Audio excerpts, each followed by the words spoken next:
యేసుక్రీస్తు నామంలో మీ అందరికీ నా హృదయపూర్వక వందనాలు తెలియజేస్తున్నాను. మన ఆరాధనకు సహాయకరంగా 84వ కీర్తన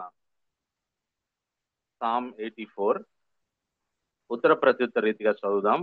ఆ తర్వాత అందులోని మన దేవుని గుణలక్షణాలు, ఆయన మనకు చేసిన మేళ్లను జ్ఞాపకం చేసుకొని మన దేవుడిని ఆరాధిద్దాం. మన ఆరాధనకు సహాయకరంగా let us all read psalm 84 రెస్పాన్సివ్లీ.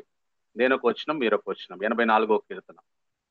సైన్యములకు అధిపతి ఒక యెహోవా, నీ నివాసములు ఎంత రమ్యములు. యెహోవా మందిర ఆవరణంలో చూడవలనని నా ప్రాణము ఎంతో ఆశపడుతున్నది, అది సొమ్మసిల్లుతున్నది. జీవం గల దేవుని దర్శించుటకు నా హృదయము నా శరీరమును ఆనందంతో కేకలు వేస్తున్నది. సైన్యములకు అధిపతి ఒక యెహోవా, నా రాజా, నా దేవా, నీ బలిపీఠము నొద్దనే పిచ్చుకలకు నివాసము దొరికెను. నీ మందిరం నందు నివసించు వారు ధన్యులు, వారు నిత్యము నిన్ను స్తుతించుదురు. నీ వలన బలమునందు మనుషులు ధన్యులు, యాత్ర చేయు మార్గములు వారికి అతి ప్రియములు. వారు బాకా లోయలో పడి వెళుతూ దానిని జలమయముగా చేయుదురు, తొలకరి వాన దానిని దీవెనలతో కప్పును. వారు నానాటికి బలాభివృద్ధి నొందుచు ప్రయాణము చేయుదురు, వారిలో ప్రతివాడును సియోనులో దేవుని సన్నిధిని కనబడును. యెహోవా సైన్యములకు అధిపతి ఒక దేవా, నా ప్రార్థన ఆలకింపుము, యాకోబు దేవా చెవియొగ్గుము. దేవా, మా కేడమా దృష్టించుము, నీవు అభిషేకించిన వాని ముఖమును లక్షింపుము. నీ ఆవరణంలో ఒక దినము గడుపుట 1000 దినముల కంటే శ్రేష్టము. భక్తిహీనుల గుడారములలో నివసించుట కంటే నా దేవుని మందిర ద్వారంలో ఉండుట నాకు ఇష్టము. దేవుడైన యెహోవా సూర్యుడును కేడెమునై ఉన్నాడు. యెహోవా కృపయు ఘనతయు అనుగ్రహించును. యథార్థముగా ప్రవర్తించు వారికి ఆయన ఏ మేలును చేయక మానడు. సైన్యములకు అధిపతి యెహోవా, నీ యందు నమ్మిక ఉంచు వారు ధన్యులు. ఈ 84వ కీర్తన ఒక అందమైన కీర్తన. ఈ కీర్తన రాసిన వారు కోరహు కుమారులు. వీరి నేపథ్యాన్ని చూస్తే, కోరహు కుమారుల నేపథ్యం, వీరు లేవి గోత్రికులు మరియు కహాతు కుటుంబానికి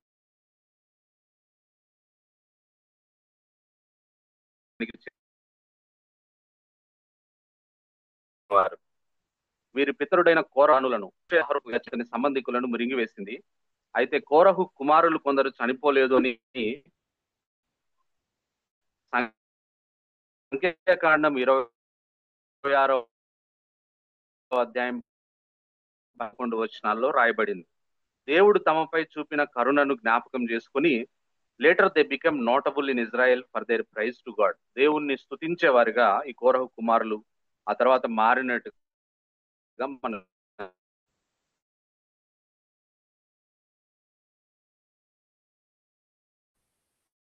ఆ కోరహు కుమారుల పరిస్థితి మనం గమనించినట్లయితే, వారు సుమారు 11 కోరహు కుమారులు రాసినవే.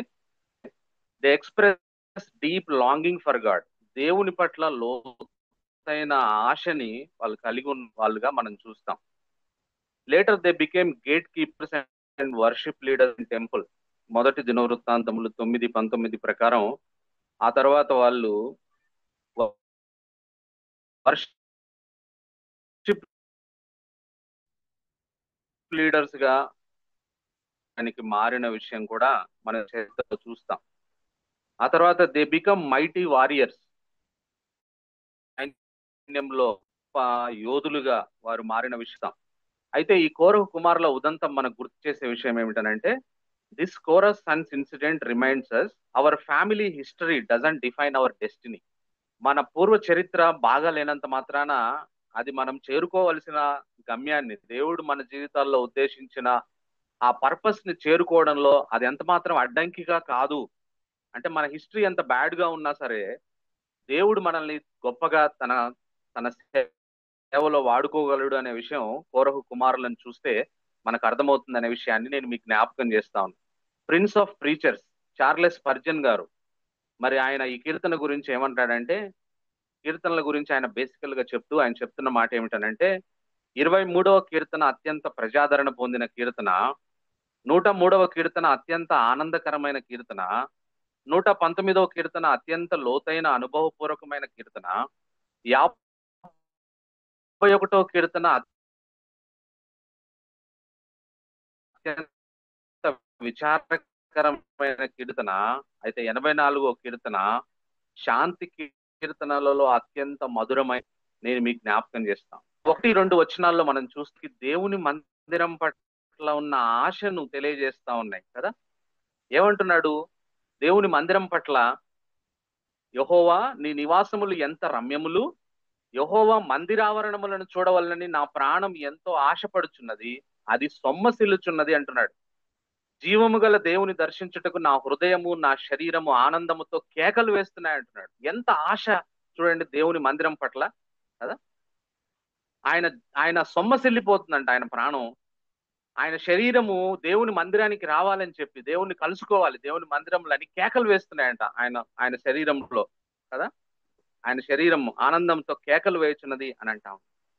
ఆ తర్వాత 10వ వచనంలో కూడా చూస్తే, నీ ఆవరణములో ఒక దినము గడుపుట 1000 దినముల కంటే శ్రేష్టము అని అంటా ఉన్నాడు.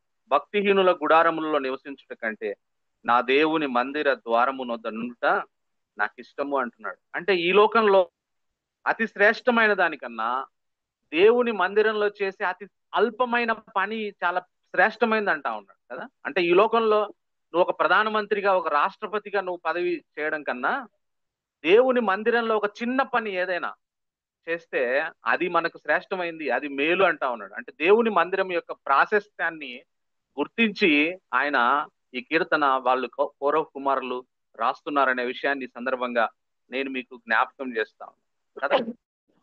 కాబట్టి మన జీవితాలను పరిశీలన చేసుకుంటే ఒకసారి మనకు ఇటువంటి ఆశ ఉందా మందిరం పట్ల, దేవుని మందిరం పట్ల? మనకి ఇటువంటి తృష్ణ ఉందా? అంటే మనము కౌరవ కుమారులకు 100 మార్కులు వేస్తే మనకి ఎన్ని మార్కులు వస్తాయనే విషయాన్ని మనల్ని మనం పరిశీలన చేసుకోవాల్సిన అవసరత ఉంది అనే విషయాన్ని ఈ సందర్భంగా నేను మీకు జ్ఞాపకం చేస్తాను. అయితే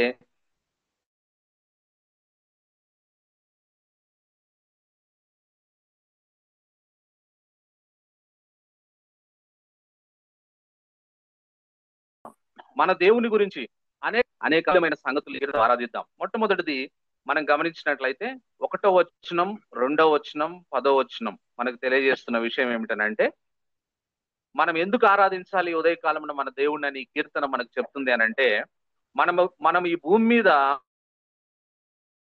మన దేవుణ్ణి ఆరాధించడానికి ఒక మందిరాన్ని అనుగ్రహించిన దేవుణ్ణి మనం ఆరాధిద్దాం ఈ ఉదయకాలంలో కదా.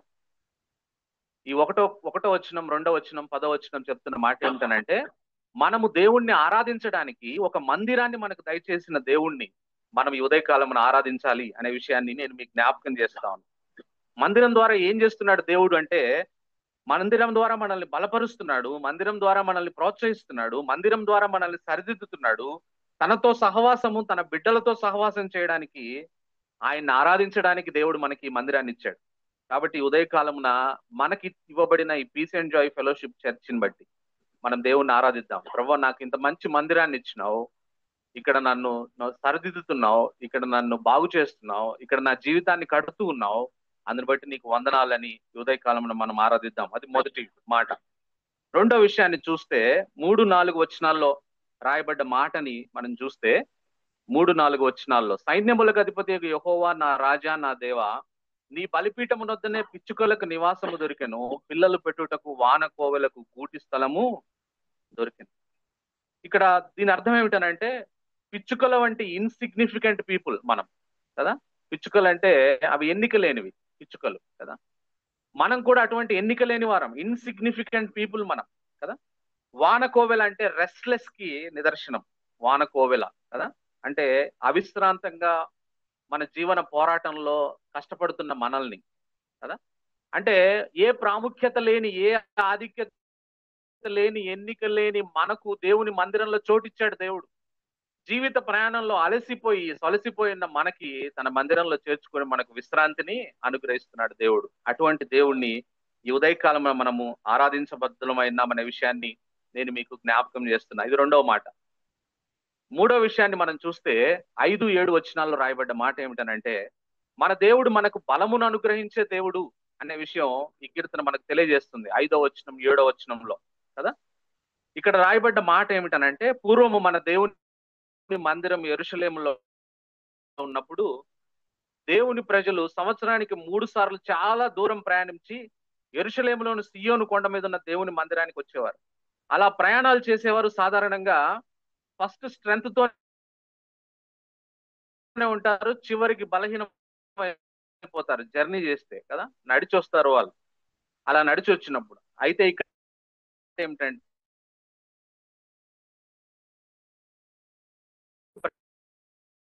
ఆ విధంగా నడుస్తూ వస్తుంటే వారు ఉంటుంది, నడిచి వచ్చిన తర్వాత అలసిపోతారు. కానీ ఇక్కడ అంటా అధిక బలమును అనుగ్రహిస్తున్నాడు ఈ దేవుడు అని ఆయన చెప్తా ఉన్నాడనే మాట నేను మీకు జ్ఞాపకం చేస్తాను కదా.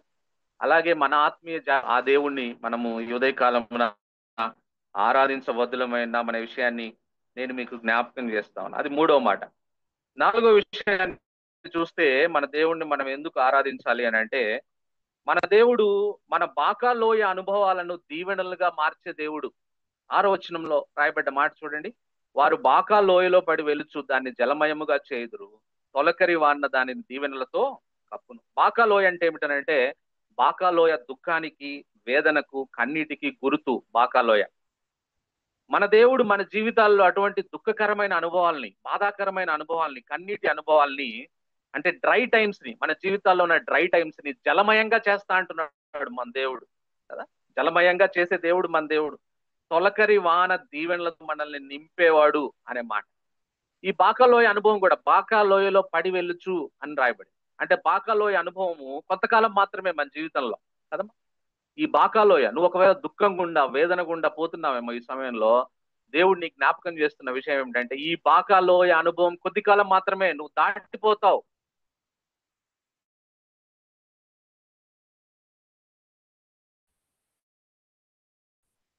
ఆ బాకాలోయ అనుభవాన్ని కూడా దీవెనలతో నింపే దేవుణ్ణి మనం కలిగి ఉన్నాం అని ఉదయకాలంలో మనం మన దేవుణ్ణి ఆరాధించబద్దులమైనామనే విషయాన్ని నేను మీకు జ్ఞాపకం చేస్తున్నా. ఇది 4వ సంగతి. 5వ సంగతి మనం గమనించినట్లయితే, కీర్తనకారుడు మనకు చెప్తున్న మాట 11వ వచనం ఏలో అంటే మొదటి భాగంలో రాయబడ్డ మాట, మన దేవుడు మన సూర్యుడును కేడమునై ఉన్నాడు అని బైబిల్ మనకు సెలవిస్తుంది. 84వ కీర్తన మనకు సెలవిస్తుంది. అంటే సూర్యుడిగా ఉండి ఏం చేస్తున్నాడు ఆయన మన జీవితాల్లో అంటే, ఆయన సూర్యుడిగా ఉండి మనకు వెలుగునిస్తా ఉన్నాడు, మనకు జీవాన్ని ఇస్తా ఉన్నాడు, మనకు వామెత్ నిస్తా ఉన్నాడు, కంఫర్ట్ నిస్తా ఉన్నాడు. సూర్యుడి లాగా ఆయన ఉంది. అంతేకాదు, ఆయన మనకు భూమి మీద పైనేమో ఆకాశంలో సూర్యుడిగా ఉన్నాడు మనకు దేవుడు, కింద భూమి మీద మనకు షీల్డ్ గా ఉన్నాడు. షీల్డ్ అంటే మన బ్యాటిల్స్ లో మనల్ని కాపాడుతూ, మనం చేసే శత్రువుకు మనం చిక్కకుండా మనల్ని కాపాడుతూ ఆయన మన ముందుకు నడిపిస్తున్నాడు. అంటే ఆకాశంలో సూర్యుడిగా, భూమి మీద షీల్డ్ గా ఉన్న దేవుణ్ణి మనం ఈ ఉదయకాలమున ఆరాధించబోయినామనే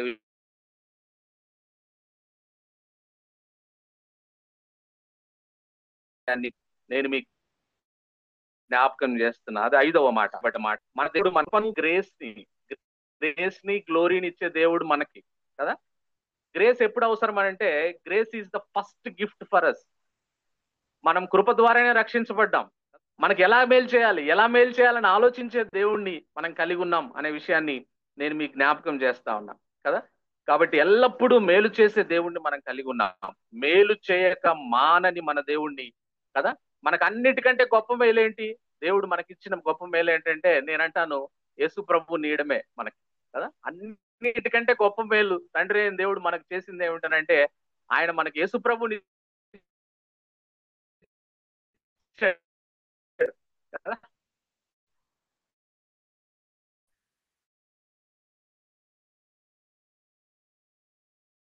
కదా, రోమా 8:32లో ఆ విషయాన్ని మనం చూస్తాం కదా. ఆకలితో ఉన్న 5,000 మందికి ఆహారం పెట్టి మేలు చేశాడు మన దేవుడు కదా. మేలు చేయక కదా, అందుకే ఒక కీర్తనకారుడు పాట రాశాడు, మేలు చేయక నీవు ఉండలేవయ్యా, ఆరాధించక నేను మానని దేవుణ్ణి మనం ఉదయకాలంలో ఆరాధించబద్దులమైనాం. అది 7వ మాట. చివరిది గమనించినట్లయితే 12వ వచనంలో రాయబడ్డ మాటను మనం చూసినట్లయితే, సైన్యములకు అధిపతియోగి యెహోవా నీ యందు నమ్మిక ఉంచువారు ధన్యులు అనే మాట కదా. ఆయన యందు నమ్మిక ఉంచే ధన్యతనిచ్చాడు మనకి.